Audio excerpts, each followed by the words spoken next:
Hello students, we are going to talk about orthopedic designs in two lectures, and today is the part one. It's an overview of what are the common types of designs, common concepts in this talk, and hopefully it will give you a high level understanding of the orthopedic designs in general. So before we talk about those informations, first, what is a design process? And usually in the device company, it starts with a need or unsolved problem. If you're talking about the new design, a lot of the continuous design or design updates are based off what we have been receiving from the field as input to improve upon a existing design, or if there's any gaps, unmet needs, any problems we need to address with the improved design. And to do that, it often starts from investigations and formulation of design objectives, and that's user needs. Once we frame that, it goes to development, prototyping, and testing process that could be iterative, quite some time spending in this process. And at the end of the day, after we release the design to the clinical field, it's requiring the clinical data to validate the needs has been met, the safety and efficacy of the design. Every design comes with a rationale that contains the information to explain why this device is designed and manufactured the way it is. It often consists of a set of documentations to define the problem it tries to solve, to communicate throughout life cycle, the steps, the progress of the design, the reasons why a decision is made during the process, and also if there's a consideration for design trade-offs and why it is made the way it is. And the set of documentations are not only important to document the whole design rationale, design process, but also important for a regulatory body to evaluate and approve the design. But for your standpoint, the student's standpoint, understand who you are, where you come from, you're users. So your perspective is very different from the device company and regulatory bodies. You care what clinical issue the design is trying to address. How does the design address the problem? And what are the pros and cons of the design you need to be aware of? And ultimately, you may want to use this information to help you select and use the design for your patients.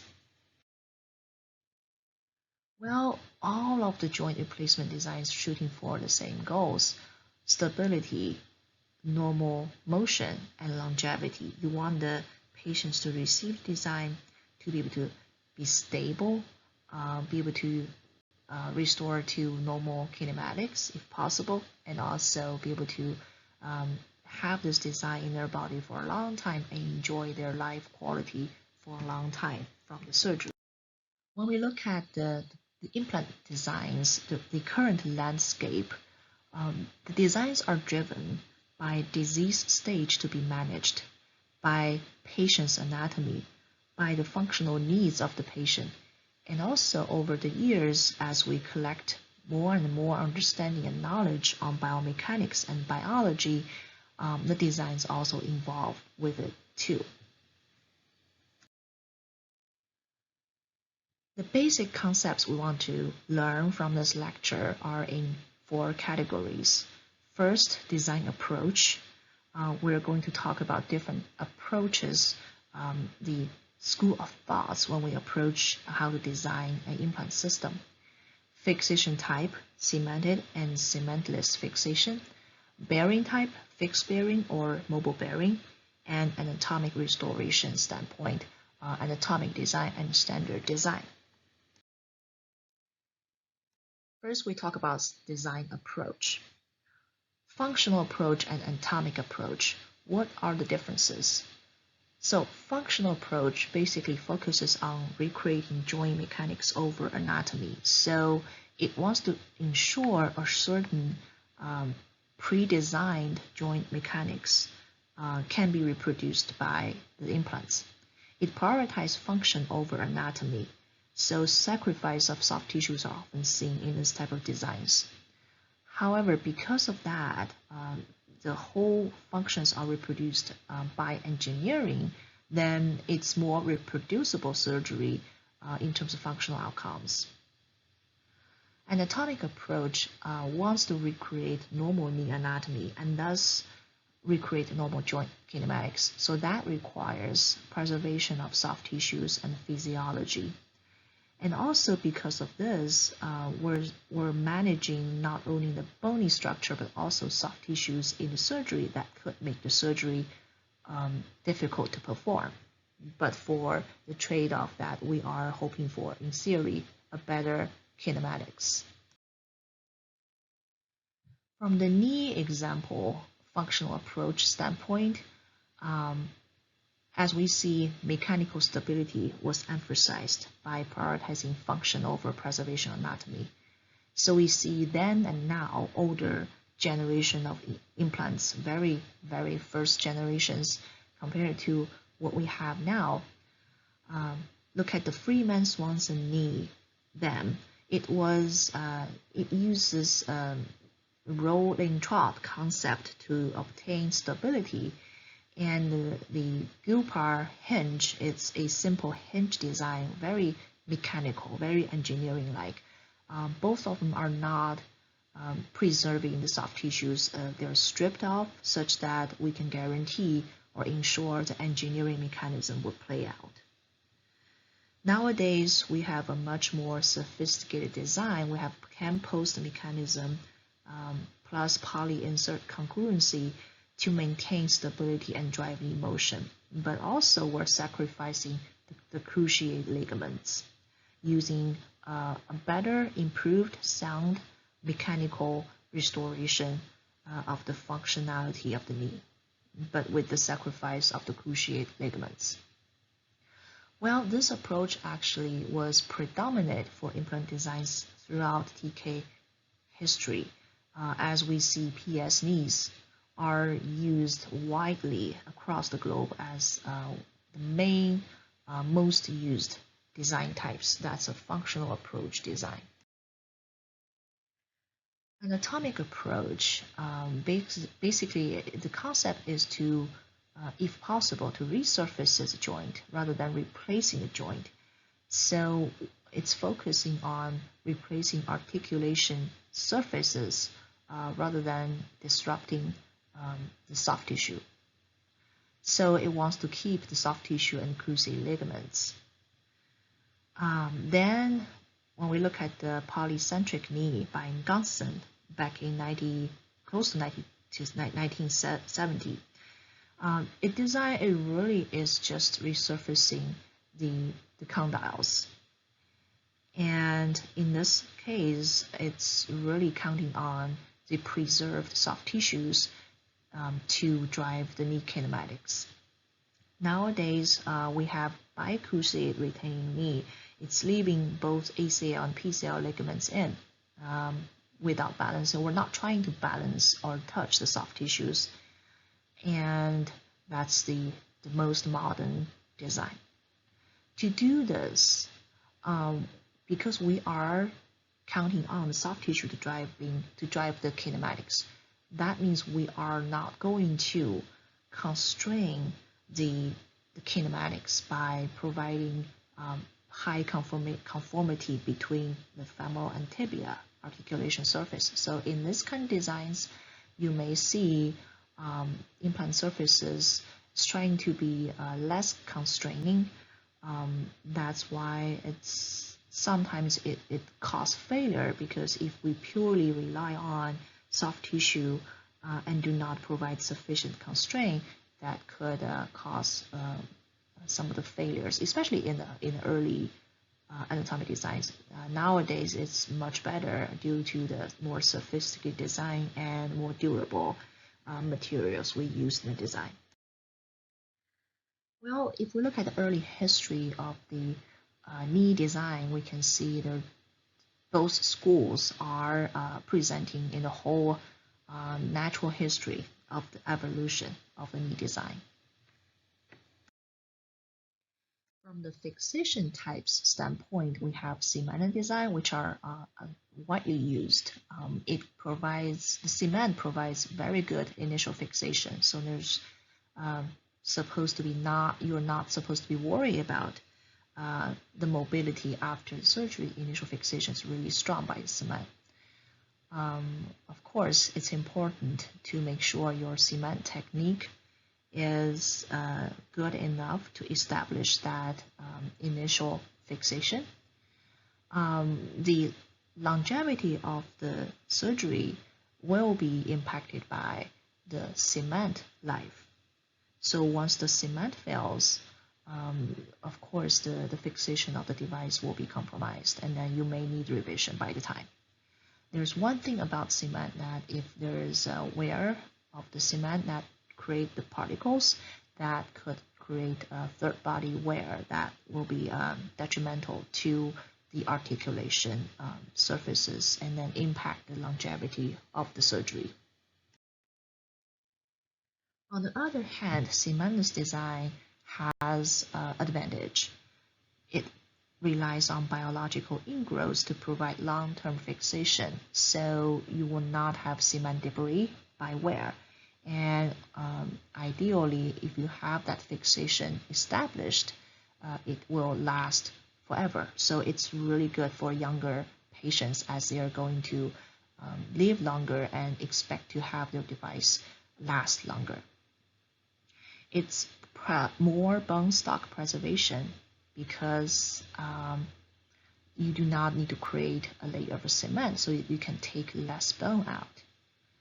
And because you do not need to wait or mix the cement in the surgical room, and you do not need to wait for cement cure, there's essentially no chemical fume out of the cement curing process, and you do not have to have longer surgical time to wait for it to cure, so less OR time. Early cementless designs actually had a pretty high failure rate, and over the years we have been working on accumulating the science regarding the design, especially on the porous material. At this time point, we have figured out optimal parameters for porous material design. We know what porosity we need to hit, what pore size we need to hit for optimal ingrowths. We know that we need to make sure the biomechanics of the porous material being similar to cancellous bones to make sure we don't have stress shielding. And we have been developing high frictional coefficient for these materials for a very good initial fixation. And we know exactly what kind of micromotion data we're looking into to ensure a good initial fixation for ingrowth. However, for use the cementless design, it does need patient selection criteria. We need to make sure the patient has good bone quality to start from for a biological ingrowth. So that patient selection is very critical to ensure the ingrowth happens. From the total hip arthroplasty, actually cemented and cementless technique have been shown to have really good survivorship for long-term post-op. However, actually, in this particular field, cementless technique is now a preferred method, especially in younger patients. One thing to point out is that almost all the acetabular cups are cementless right now. For total knee, it's more of a mixed bag. Cemented TK is currently still golden standard because the load of the knee is so complex, and a lot of surgeons are still feeling more comfortable with the cemented TK. And as we mentioned, early cementless designs actually had some failure rates. And with the current design, it's on a larger standpoint being resolved. So right now, there is a renewed interest in cementless TKA as we have modern porous material and we have better implant design. Current clinical results do not show a clear preference between cementless or cemented knees, as this meta-analysis draw the conclusion there's no difference between, a clear difference between both fixation types in TKA. Next, we talk about bearing types. Fixed bearing type, for knee standpoint, it's the most common knee replacement and being very successful clinically. The poly insert is fixed firmly to the tibial base plate through the locking mechanism between the base plate and the insert. Well, the downside of this rigid fixation is that when you have excessive activities or the patient has extra weight, it may challenge the interfaces.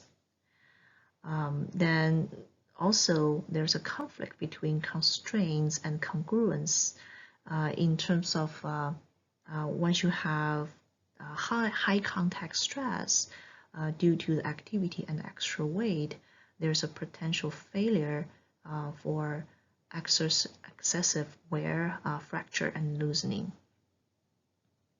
Well, the solution from the fixed bearing standpoint is to provide more conformity or constraint such that it will increase the contact area and hopefully reduce stress.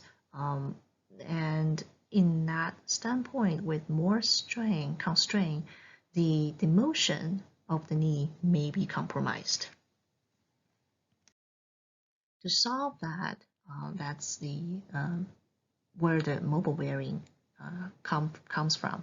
And basically, the concept is to still making sure a high conformity between the femur and the poly insert, such that you have still large contact area, result in low contact stress, and potentially reduce poly wear. But the freedom is not constrained by high conformity, such that you have between the poly insert and the base plate a multi-directional freedoms. It's depending on design, it could be rotational freedom. Everybody has rotational freedom, but some of them also provide AP and ML freedom as well. And in this case, it will not result in a high constraint force, so less loosening on the base plate. And this design also is forgiving of tibial tray malrotation because it will rotate, that rotational freedom will rotate back to correct rotation. And also it will be better patellofemoral tracking friendly, and in the result causing lower loads. So this type of device may benefit younger, more active, or overweight patients by the forgiveness, by the low stress coming from the higher conformity, and forgiveness of the motion. However, because we have a lot of freedom in this design, it requires sufficient support from the soft tissues. Otherwise, if you have unstable soft tissues or deficient soft tissues, the knee may have too much freedom and more likely to dislocate. And this design type usually costs more than fixed bearing designs. So here we have a wear rate figure showing by using mobile bearing, it's actually causing less wear compared to fixed design. In hip replacement, both fixed bearing and mobile bearing design types are available. Fixed bearing, as you can see in the images on the top left, shows the lock between the polyliner and the cup, such that only articulation happens between the femoral head and the polyliner. On the right, you can see the mobile bearing. There are actually two articulating surfaces. One is between the cup and the liner, and the other one is between the femoral head and the liner. So you probably often hear dual mobility. That's probably where the name came from. Compared to fixed bearing, actually mobile bearing has several advantages. It allows the use of large femoral head to reduce dislocation and impingement, improves stability, and maintains range of motion. So there are several benefits of using mobile bearing in hip replacement. There are also mobile bearing type available for ankle replacement. So we have a lot of fixed bearing ankle, but for the mobile bearing ankle, for example, this particular one has 2 axes of rotation freedom, and basically this may help a more natural function and better longevity due to the a better wear performance. There are also different types of designs regarding anatomic restoration. We have 2 big leagues. One is the off-the-shelf designs, and one's custom designs. Custom designs are always restoring better in terms of anatomic. And the off-the-shelf actually has 2 schools. One is the standard design, which we have been having for a long time, and the most recent anatomic designs. So we are focused on, when we focus on the off-the-shelf design, for the standard designs, we have been using this type of designs in a lot of our classic designs. They are usually symmetric based on average representation of the patient population. And just for the nature of where they have been designed, they usually are heavily biased towards Western population. The more recently anatomic design, modern designs, they're all more or less focused on restoring the anatomy of the patient. For the modern days, they are based on morphological understanding of patient population, and they acknowledge differences between sizes, genders, ethnicities. Back then, with 1970s, we see more about a standard design, but for now, we have anatomic implant systems in the market. I'm showing one of the tibia trays here that's based on population-based understanding of the tibia resection during TKA.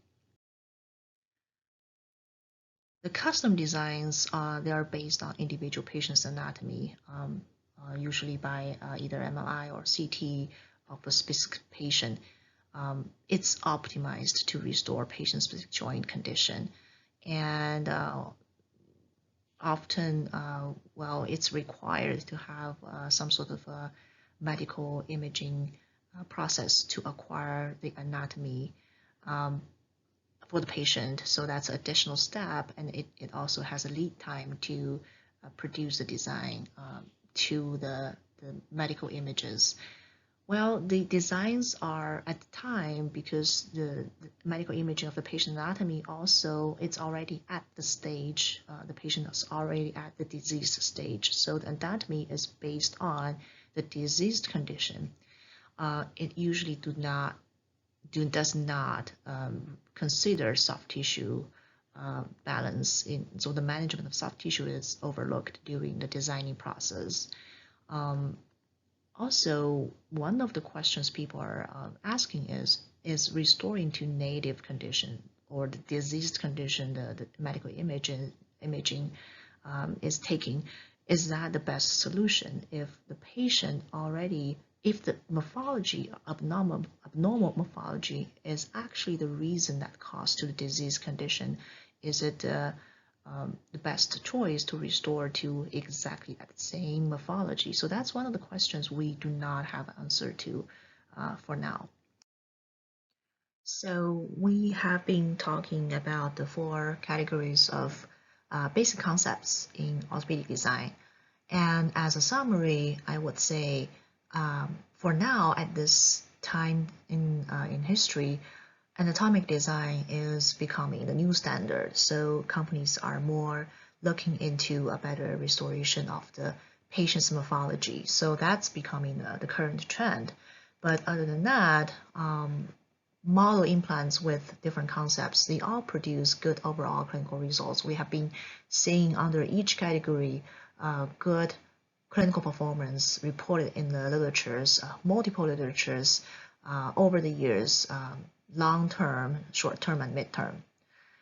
So many surgeons actually select the type to use in their practice by their training, by the philosophy they grew up with in their medical school. So if you are still considering what implant type to use or specific concepts they're interested into involving in your practice, there are a couple points to consider. So first, know your surgical goals. For your patients, are you looking for functional restorement? Are you looking at their ligament condition, their age, pain relief? Is pain relief your main goal, or you really want them to go back to high activity? So know your surgical goals and pick the ones that's relatively having more chance to provide you to achieve the goals. Second, being aware of patient selection criteria, noting that some of the designs are more forgiving, such as a PS design with the CAM post mechanism. You may not need to consider the cruciate condition of a patient, but if you want more natural, in concept, natural mechanism, natural function, considering CR design, you need to really evaluate the soft tissue condition of the patients. Also, for example, CMATLET's design, you need to understand the patient's capability of achieving biologic ingrowth. So selection criteria coming with each type of designs definitely will be a point of consideration. The last is to know the pros and cons of each type during your selection. Be able to be aware of this and be able to find that a balance, optimal balance between these pros and cons, and to achieve the best result for your patient. With that, we wrap up the first part of the lecture of the orthopedic design. Thank you.